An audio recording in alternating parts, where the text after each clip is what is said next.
আমি বিনীতভাবে নেতা কর্মীর সমক্ষে অনুরোধ করছি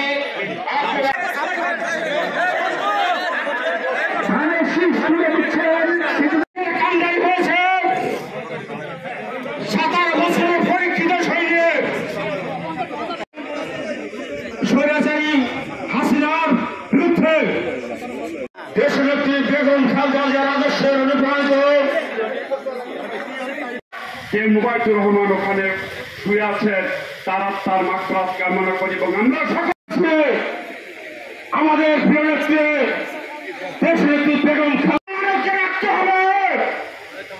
কারণ কে মুবাইদুর রহমান প্রাপ্ত চেয়ারম্যান তারেক রহমান আমাদের প্রিয়ান্ত নেত্রী সমবাদকে ফরিদপুর 2 আসনে মনোনয়ন তাদেরকে পরিচয় করে দেবে।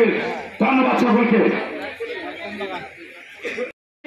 ভোটকে আমরা সহযোগ করবো, সবার হাতকে শক্তিশালী করব।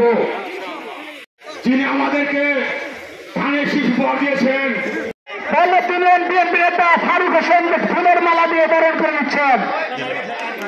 শহীদ রাষ্ট্রপতি জিয়া উনি সারা জীবন মানুষের জন্য করেছেন। বেগম খালেদা জিয়া গণতন্ত্রের জন্য, জনগণের জন্য উনি সর্বোচ্চ ত্যাগ স্বীকার করেছেন। ওনার পরিবার, আমাদের ভারপ্রাপ্ত চেয়ারম্যান জনাব তারেক রহমান বাংলাদেশ ছেড়ে, তার জনগণ ছেড়ে, তার মাতৃভূমি ছেড়ে তাকে এই স্বৈরাচারের জন্য, এই গণতন্ত্রের জন্য, এই গণতন্ত্রের প্রতিষ্ঠার জন্য তাকে দূরে থাকতে হয়েছে। সুতরাং আজকে আপনারা সেই দল করেন যেই দল বাংলাদেশের মানুষের মণিকোঠায় আছে, বাংলাদেশের মানুষের মনে আছে। সুতরাং আপনাদের সৎ থাকতে হবে, সৎভাবে চলতে হবে, জনগণের পাশে থাকতে হবে, মানুষের সেবা করতে হবে। এবং আমি আগেও বলেছি, এখনো বলছি, আমার যতই কাছের লোক হন না কেন ভাই, আপনারা যদি কোনো দুষ্কৃতিকারীর সাথে জড়িত থাকেন, অন্যায়ের সাথে জড়িত থাকেন, আমার ভাই হন, আমার মুরব্বী হন, আমার বড় হন, ছোট হন, সেটা কিন্তু আমি গ্রহণ করবো না।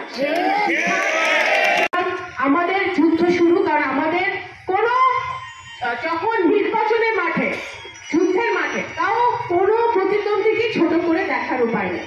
এখানে নগরকান্দা সালতায় যারা নির্বাচনে দাঁড়িয়েছেন, আমরা বহুদলীয় গণতন্ত্রে বিশ্বাস করি। বিশেষ করে আমার বাবা কে মুবাইদুর রহমান সাহেব মুক্তিযুদ্ধের সংগঠক ছিলেন। ওনার আপাত মস্তক আমার জন্মের পর থেকে ওনার মৃত্যু পর্যন্ত আমি শুনে আসছি গণতন্ত্র, গণতন্ত্র, গণতন্ত্র। একটি সুষ্ঠু, ফ্রি, ফেয়ার এবং অংশগ্রহণমূলক নির্বাচন যখন আমি বলি, আমি মিন করি যে আমাদের ভোটারদের অংশগ্রহণ। 2018 সালে, 2024 সালের আমি নির্বাচনে ভোটারদের অংশগ্রহণে কোনো নির্বাচন হয় নাই। সুতরাং ভোটারদের অংশগ্রহণকে সবচেয়ে বড় অংশগ্রহণ। এই অংশগ্রহণকারী নির্বাচনে যাতে আমরা যদি নির্বাচিত হয়ে আসতে পারি, ইনশাআল্লাহ আমরা নগরকান্দা সালতার মানুষের পাশে দাঁড়াবো। আমাদের যে এত লক্ষ লক্ষ ইয়াং জেনারেশন, যুব সমাজ, ছাত্র সমাজ, নারী সমাজ, তাদের পাশে আমরা দাঁড়াবো, আমার মুরব্বীদের পাশে আমরা দাঁড়াবো। আমরা সকলের সেবা করব, ধর্ম মত নির্বিশেষে। এবং আমরা নগরকান্দা সালতাকে বাংলাদেশের মাটিতে 2টা মডেল উপজেলা হিসেবে আমরা গড়ে তুলতে চাই।